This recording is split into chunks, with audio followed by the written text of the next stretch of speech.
Okay. Well, good evening and welcome to the Planning Commission meeting for August 18th, 2022. We've got a full agenda tonight, and I'll call the meeting to order. And Lila, could we have the roll call, please? Vic Caldwell. Present. Gail Hode. Present. Derek Hunt. Here. Victor Mendoza. Here. Dan Mikulinka. Present. Brian Olguin. Present. Monica Rodriguez. Present. Brian Rokita. Present. Cindy Staley. We have a quorum. Okay, well, tonight's meeting, as always, is being simulcast via TV 15. And do we have any citizens now who are wishing to speak only to those items not listed on the public hearing, listed for a public hearing? Seeing no one, okay, then we'll move on. Our first item is a variance request for Lynn's Addition. I actually do have an announcement under announcements and reminders. Okay, go right ahead. Just entertain me for a minute. It's actually a thank you to you. If y'all don't know, our chair, Gail Hode, second term on the Planning Commission is expiring at the end of this month. So this will be her last meeting. And we just really wanted to thank you so much for your service. She's been on Planning Commission since 2017, fulfilling 2 3-year terms. And we're going to just miss you a lot. Well, thank you very much. I appreciate that. And I do have this plaque. All right. And you saved the biggest meeting for me, right? The last one. Thank you. Okay, so now we will move to the first item, which is a variance request for Lynn's Addition, re-subdivision number 12. Can we have the staff report? Good evening, Commissioners. Our first item on the agenda today is a variance request for Lynn's Addition re-subdivision number 12. Parish School and Trinity Episcopal Church is the owner and Urban Engineering is the agent. The subject property is located at 406 West San Antonio Street and 1402 North Vine Street and is approximately a 1.817 acre tract. The subject property currently exists as a quasi-public institutional lot over multiple lots within the same block of a platted subdivision. The property owner wishes to expand the existing structure on the property. As part of the expansion, the property owner would like to replat the property into a single quasi-public institutional lot.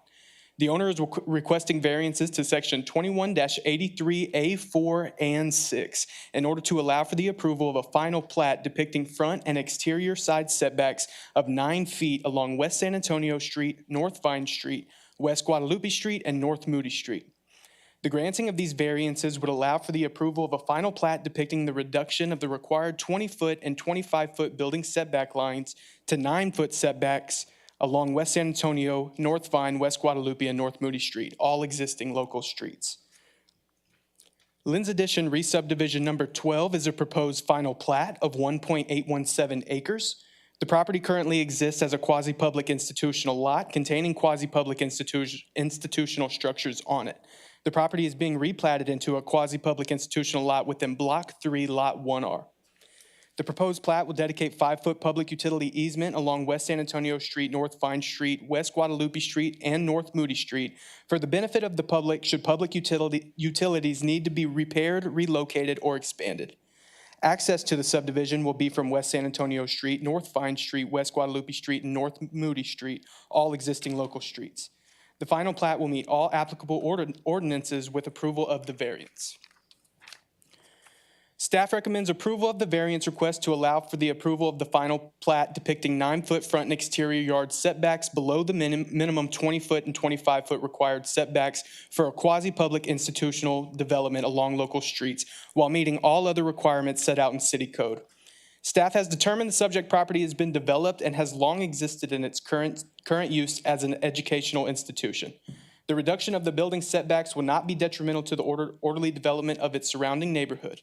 The proposed re-subdivision is located within a well-established historic district neighborhood whose building setbacks were established before our current code of ordinances. In comparing the subject property to those surrounding properties, 9-foot building setbacks does not detract from the established building lines located within the neighborhood and thus conforms to the setbacks established by historical development patterns within the neighborhood. Staff has determined it is beneficial to grant the variance in order to assist the preservation of the aesthetics of one of the city's historical districts. Staff also recommends approval of the final plat of Lynn's Addition re-subdivision number 12, conditioned upon the final approval of the requested variances by City Council. Thank you. Okay, we'll now open the public hearing portion. Does anybody want to come forward? Okay. We'll close the public hearing, and is there any further discussion? Any questions? Okay. Okay, if not, do we have a motion? Move that we approve the variance request. Okay, we have a motion to approve, a second? I'll second. Second. Okay, a motion has been made and seconded. All in favor, say aye. Aye. Any opposed? Okay, motion passes.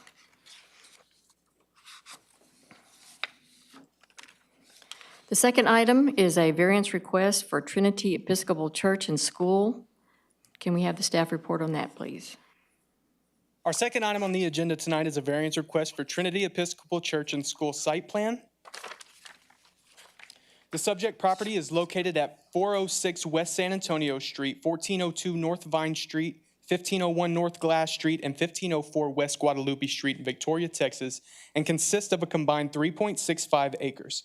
The subject property is currently known and developed as Trinity Episcopal Church and School. The owner is requesting a variance to Section 21-92A in order to reduce the required off-street parking facilities for the use of occupants, employees, visitors, or patrons. In 2016, portable buildings were placed on the church site of Trinity Episcopal Church. This was done to provide for the growing student needs prior to the future expansion of the school. The portable structures are proposed to be removed and a permanent addition built onto the school site at 406 West San Antonio Street. This will avoid students having to cross the street several times a day on a regular basis throughout the school year. The total parking required for both the church and school use is 136 parking stalls. A total of 73 parking spaces are proposed. This will have a parking deficit of 63. Due to the difference in peak hours of operation and the nature of existing uses and the development pattern of a grid system of the surrounding area, this variance is not detrimental to the existing developed area. Staff recommends approval of the variance request to allow for the approval of the reduction of the amount of required off-street parking facilities. Trinity Episcopal School requires 62 parking stalls. This includes 52 spaces for staff members and 10 spaces for the gym use. Trinity Episcopal Church has a total of 296 sanctuary seats, which requires 74 parking spaces. Upon the removal of the portable buildings on the church site, 39 parking spaces are proposed.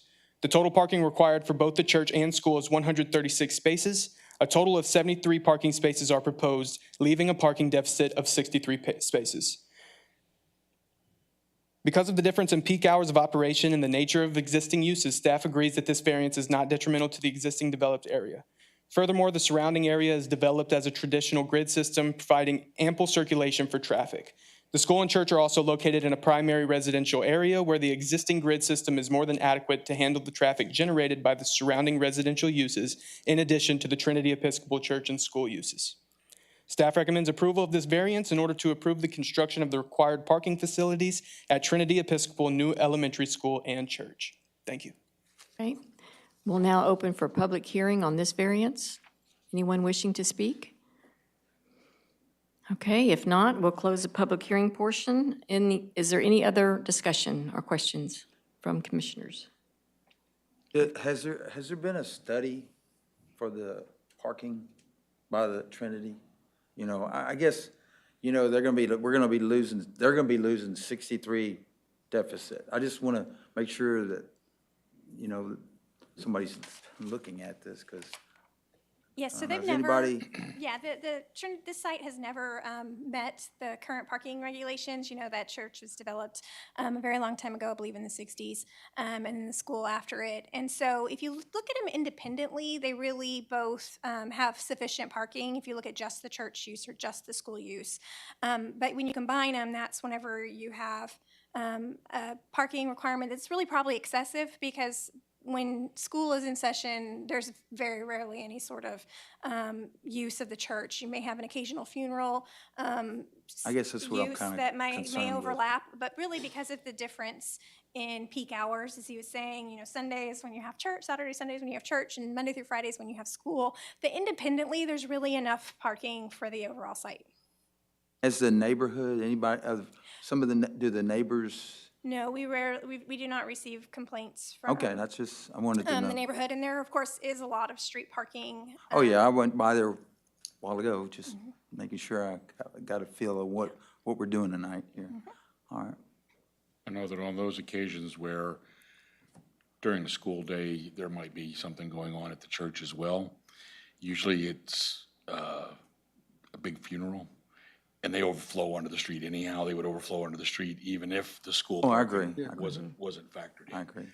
And the fact that the only time that it, from a school standpoint, it ever becomes an issue is during Grandparents' Day. And then there's parking, they're all over the place. Yeah, you may be on Moody Street. Yeah, then, yeah, huh? Walking exactly. to it.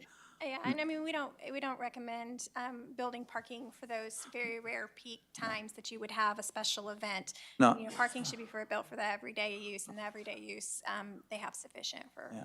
both of those Okay. uses. I'm excited for Trinity. I think it's a great thing, and A long time. it's awesome. And I just wanted to ask questions that, knowing that we, thinking about all those things, it's important that we make sure we plan ahead, and we're doing that, and that's a good thing. Okay, any other questions? If not, we'll entertain a motion for this variance. Motion to approve the Okay, variance. we got a motion, a second? Second? Okay. Okay, we got a motion and a second. All in favor, say aye. Aye. All opposed? Okay, motion passes. Okay, our third item is a variance request for Davis Subdivision Number 3.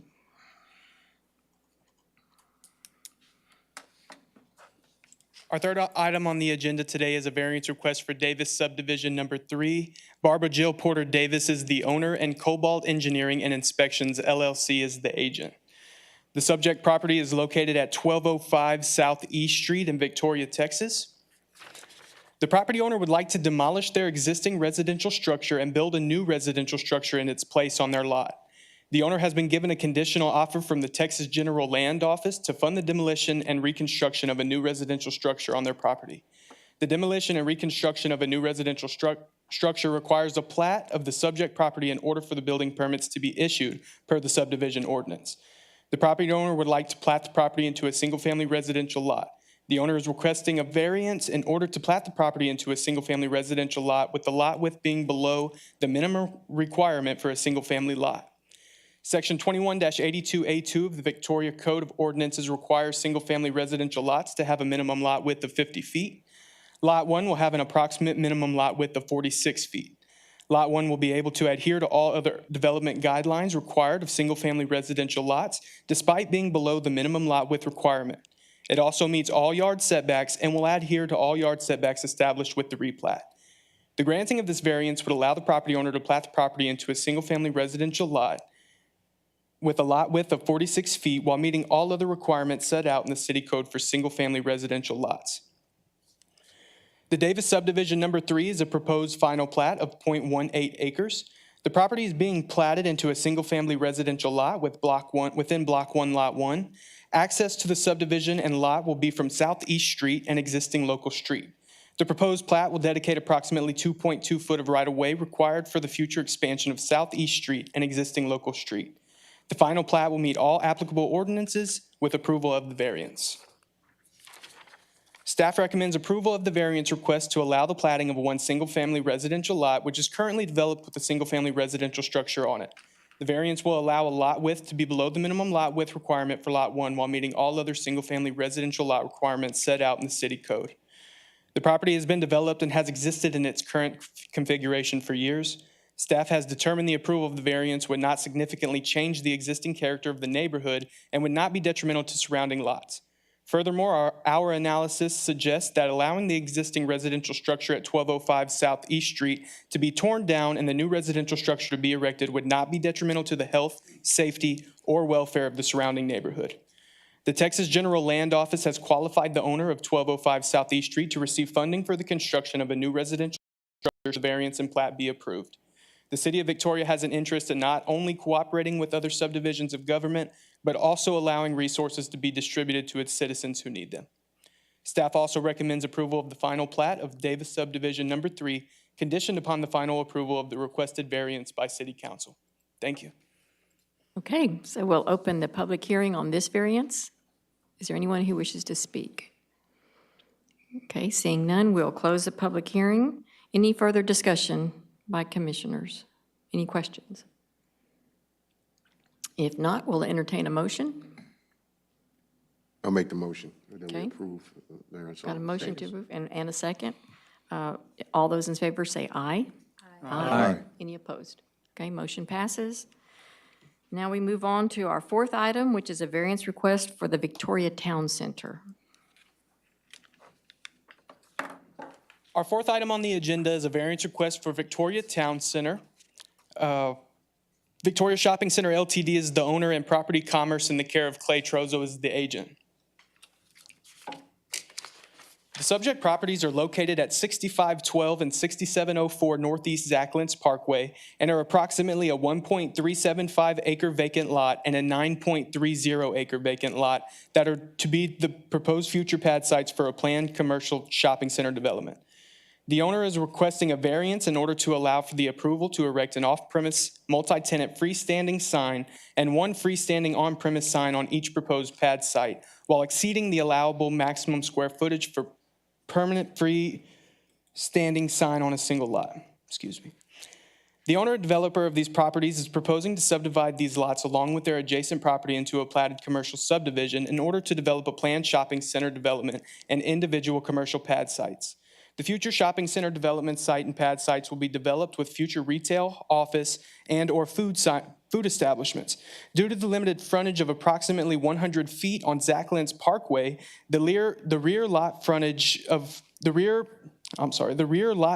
for the new planned shopping center is inadequate.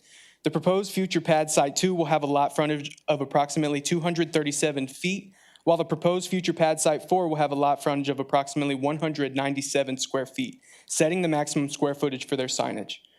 The proposed multi-tenant freestanding pylon sign proposed for each pad site has a cumulative area of approximately 420 square feet, exceeding the maximum cumulative square footage that would be allowed for each pad site. Therefore, the owner or developer has requested the above described variances to allow multi-tenant signs that provide signage to all the future retail, offices, and/or food entities within the rear planned shopping center commercial development. Furthermore, a third proposed pylon sign is to be located in the Victoria Mall Drive right-of-way next to the Indian Trail Subdivision Section 1 development. This proposed signage will be authorized under a right-of-way use license agreement and is not a part of these variance requests.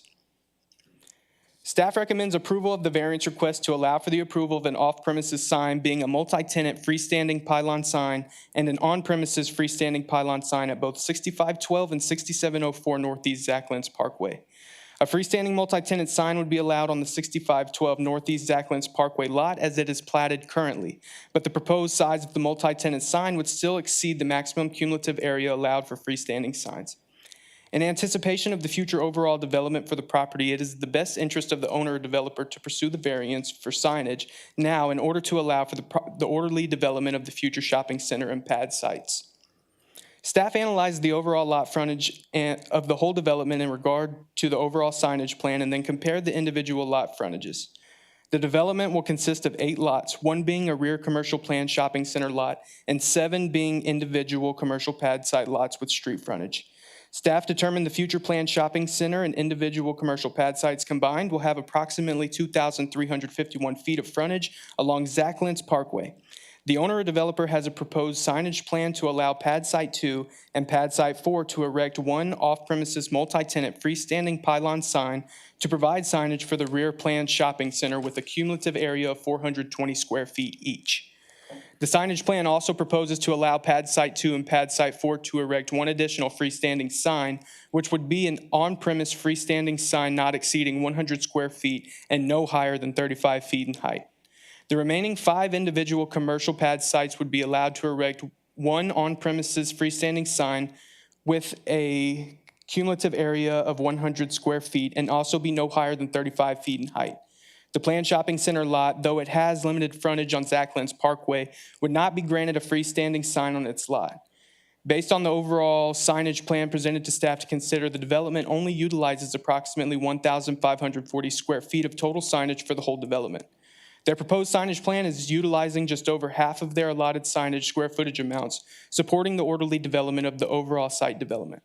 Additionally, freestanding signage along the section of Zacklins Parkway frontage is allowed to be 50 foot in height. These variance requests will limit all signage as part of this development to only 35 feet in height.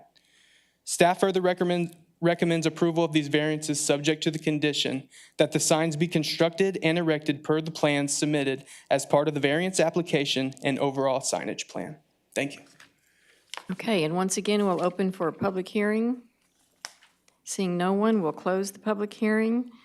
That was a lot of information. Do we have any questions? Tell them drink some water, but So, other than that, to break it down in a little bit simpler way, essentially, the amount of signage someone's allowed is based off of their frontage. So when you look at the entire site with over 2,000 square feet of frontage, or 2,000 feet of frontage, they're allowed over 2,000 square feet in signage. And so there are some lots that are going to exceed it with those multi-tenant signs, but then other lots are limited with those, the pad sites are only going to have 100 square foot of signs. So overall, it's less signs, and all the signs will be shorter, as being proposed to be 35 feet instead of what is normally allowed at 50 feet. So in totality, it's less signage than they were allowed by right, but because of the rear not really having their frontage being just their driveway, and they're not really having, you know, a lot of frontage for the rear development to allow that larger sign, it made sense to recommend a variance. So are we looking for a total of 3 signs? Yes, there'll Is be that- 3 is that right? multi-tenant signs, Okay. and then each of the pad sites are going to be able to have their own, but they'll be much smaller at only 100 okay. square feet. I think also what it does for you, you have some kind of, you know what the signs are gonna look like, so, and they look Right. attractive, you know, so it kind of gives you a, because of the approval of the variance, it allows you to have that little bit of And it'll be hand in it. a sort of a double hammer. We'll have the variance with the resolution when people come in for permit, but the property owner is also putting that into their deed restrictions or their, you know, development requirements when they sell those pad sites. So we'll be doubly covered. Okay. Any other questions?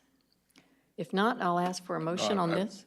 Oh, one more? By my count, the signage spots that they have on the pylon signs, there's more than what they have as far as pad sites and units that are gonna be in the strip mall.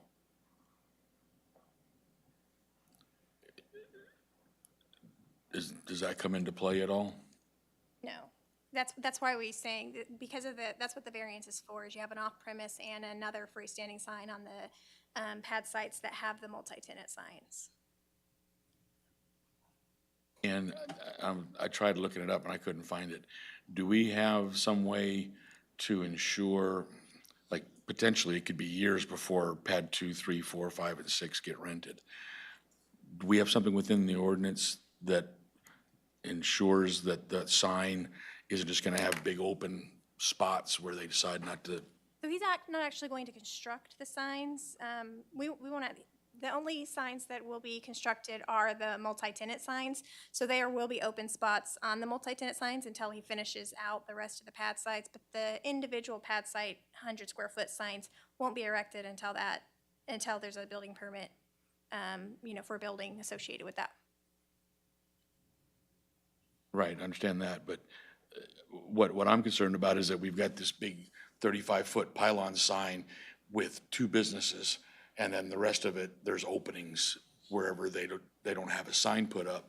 And where I've seen that before, it's very unattractive, versus having a panel that doesn't have any signage on it, but at least fills in. Oh, no, there'll be a blank face. Okay. Yeah, and that's what's shown on the plans. Those are blank faces. I guess it's probably not very clear. Hopefully it but won't be that long. Our ordinance requires yeah. those faces to be blanked. So Mr. if Caldwell. they're missing out a face, then they're in violation of the ordinance. Okay. Any other questions? If not, we'll entertain a motion to approve or not. Okay, motion to approve, second. I'll second. You can do it. Okay, we've got a motion made and seconded to approve. All in favor, say aye. Aye. Any opposed? Okay, now we're going to move on to the consent agenda. There are 4 items on the consent agenda, which are minutes of the June 16th, 2022 meeting, final plat for Lynn's Addition re-subdivision number 12, final plat for Davis subdivision number 3, and final plat for Escalera Ranch 1833 re-subdivision number 4. Can I have a motion on these consent agenda items? I make a motion to accept the consent. Second. agenda item. Okay, we've got a motion and second. All in favor, say aye. Aye. Any opposed? All right, motion passes. Okay, moving on, monthly development report. Within the month of July, the City of Victoria processed 2 minor plats, 1 major plat, and 3 site plans. Also within the month of July, the City of Victoria issued a total of 144 permits, as well as 223 combined MEP permits. The City of Victoria collected approximately $53,300 in permit fees in July. Thank you. Okay. Do we have any other announcements? Nope. Okay. Any other items from the commissioners? Okay, seeing Just no want other to business. wish you great, whatever you go do. And Oh, I've and already thank you. got people asking me to do other things, so I will be busy. Okay, we are adjourned. Thank you very much. All right.